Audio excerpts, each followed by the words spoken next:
नमस्कार, जय हिंद, वंदे मातरम। एक बार फिर से आपका बहुत बहुत स्वागत है हमारे YouTube चैनल JRP के अंदर। आपको बता दें कि विधानसभा चुनाव का बिगुल बज चुका है मध्य प्रदेश के अंदर, और मध्य प्रदेश के अंदर अब की बार बीजेपी और कांग्रेस के बीच में कड़ी टक्कर देखने को मिल सकती है 230 विधानसभा सीटों पर। अगर वाकई बात करें 230 विधानसभा सीटों की, तो अब की बार ऐसा लग रहा है कि हर विधानसभा सीट पर त्रिकोणीय मुकाबला देखने को मिल सकता है। अगर हम त्रिकोणीय मुकाबले की बात करें तो त्रिकोणीय मुकाबले के अंदर बीजेपी और कांग्रेस को छोड़कर अब की बार वहां पर आरएलपी आम आदमी पार्टी या फिर बीएसपी विधानसभा का चुनाव लड़ सकती है। ऐसा भी सूत्रों से हवाले से खबर आ रही है। सी वोटर सर्वे और फलोदी सट्टा बाजार का सबसे बड़ा ओपिनियन पोल सर्वे जारी हो चुका है। मध्य प्रदेश के 230 सीटों का सबसे बड़ा सर्वे जारी हो चुका है। हर एक सीट के बारे में आपको सबसे बड़ा सर्वे जारी जिला है, जहाँ पर कुल 5 सीट है, जहाँ बीजेपी को 2, कांग्रेस को 3, तो यहाँ पर बीएसपी 0 पर है और अन्य के खाते में 0 सीट जाती हुई दिखाई दे रही है। अगर हम भोपाल जिले की बात करें तो कुल 7 सीटें हैं, 7 में से बीजेपी को 2, तो कांग्रेस के खाते में 5 सीटें जा रही है, तो बीएसपी को 0 सीट मिलती हुई दिखाई दे रही है। धार जिला की बात करें तो धार जिले के अंदर कुल 7 सीटें, 7 में से बीजेपी को 4, कांग्रेस को 3 और बीएसपी को यहाँ पर 0 सीट मिलती हुई दिखाई दे रही है। सतना जिले की बात करें तो कुल 7 सीटें, 7 में से बीजेपी को 3, कांग्रेस को 4 सीट और बीएसपी को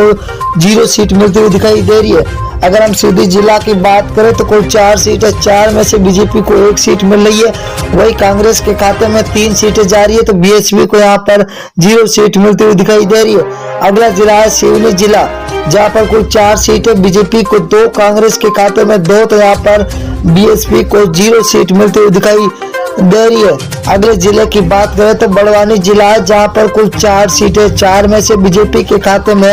1 सीट जाती हुई दिखाई दे रही है, तो कांग्रेस को 3 सीट, वही बीएसपी के खाते में 1 सीट जा रही है, तो अन्य के खाते में 0 सीट मिलती हुई दिखाई दे रही है। अगर हम सागर जिले की बात करें तो 8 सीट है, जहाँ पर बीजेपी को 3, तो कांग्रेस के खाते में 5 सीट जा रही है, तो बीएसपी को यहाँ पर 0 सीट पर संतुष्ट होना पड़ रहा है। अगला जिला है शिवपुरी जिला, जहाँ पर कुल 5 सीटें, 5 में से बीजेपी को 4 सीटें मिल रही है, तो कांग्रेस के खाते में 3 सीट, वही बीएसपी को यहाँ पर 0 सीट मिल रही है, तो अन्य के खाते में भी 0 सीट। बैतूल जिला है, बैतूल जिले के अंदर कुल 5 सीटें, 5 में से बीजेपी को 2 और कांग्रेस के खाते में 3 सीटें जा रही है, तो यहाँ पर बीएसपी को यहाँ पर 0 सीट मिलती हुई दिखाई दे रही है। विदिशा जिला है, विदिशा जिला के अंदर कुल 5 विधानसभा सीट है, जहाँ बीजेपी को 4, तो यहाँ पर कांग्रेस को 1 सीट मिल रही है, तो बीएसपी के खाते में 0 सीट जाती हुई दिखाई दे रही है। अगर हम राजगढ़ जिला की बात करें तो कुल 5 विधानसभा सीट है, बीजेपी को 2, कांग्रेस के खाते में 3, तो बीएसपी को यहाँ पर 0 सीट मिल रही है, तो अन्य के खाते में 0 सीट। अगर हम ग्वालियर जिला की बात करें तो यहाँ पर कुल 6 विधानसभा, जहाँ बीजेपी को 2, तो कांग्रेस के खाते में 0 सीट जा रही है, तो यहाँ पर बीएसपी का खाता खुलता हुआ 1 सीट मिलती हुई दिखाई दे रही है। अगर हम देवारा जिला की बात करें तो देवारा के अंदर कुल 5 विधानसभा, जहाँ बीजेपी को 1, कांग्रेस को 4, तो बीएसपी के खाते में 0 सीट मिलती हुई दिखाई दे रही है, तो अन्य को यहाँ पर 0 मिलती हुई दिखाई दे रही है। उज्जैन जिला है, उज्जैन के अंदर कुल विधानसभा 7 सीटें, जहाँ बीजेपी को 5, कांग्रेस को 2, तो बीएसपी के खाते में 0, तो अन्य के खाते में भी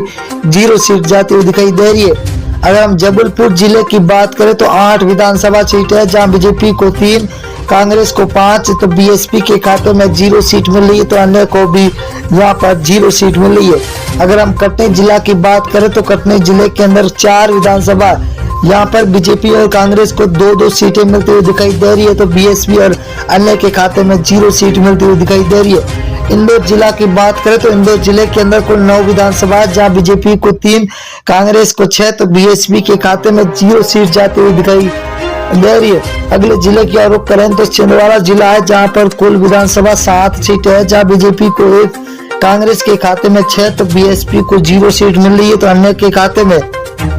0 सीट जाती हुई दिखाई दे रही है। अगर हम सीहोर जिले की बात करें तो यहाँ पर कुल 4 विधानसभा, बीजेपी के 1 और कांग्रेस को 3 सीटें मिल रही है, तो बीएसपी के खाते में यहाँ पर 0 सीट मिलती हुई दिखाई दे रही है। अगला जिला है बालाघाट जिला, जहाँ पर कुल 6 विधानसभा है, जहाँ बीजेपी को 2, कांग्रेस के खाते में 4 सीटें जा रही है, तो बीएसपी को यहाँ पर 0 सीट मिलती हुई दिखाई दे रही है। अगला जिला है मुरैया, मुरैना जिला के अंदर कुल 6 विधानसभा,